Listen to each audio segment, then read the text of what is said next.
Welcome to our tutorial on how to day trade on Webull without needing to maintain a $25,000 balance. Many traders are familiar with the pattern day trader rule, which requires a minimum balance to engage in unlimited day trading.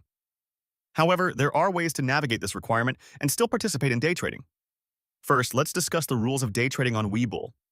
While most brokers enforce the $25,000 minimum for frequent day trading, Webull offers a unique approach. You can open a cash account instead of a margin account. In a cash account, you are allowed to day trade as long as you have the funds available to cover the trades you're making without borrowing on margin.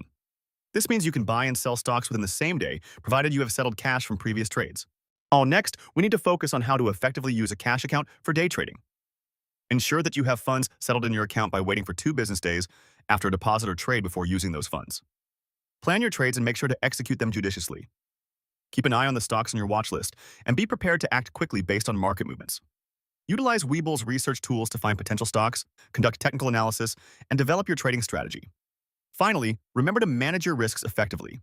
Limit the amount of capital you risk on each trade and set stop-loss orders to protect your investments. Day trading requires discipline and a clear strategy, so take the time to practice with a simulated account if you're new to this. With patience and dedication, you can become a successful day trader on Webull without needing that hefty $25,000 balance. Happy trading!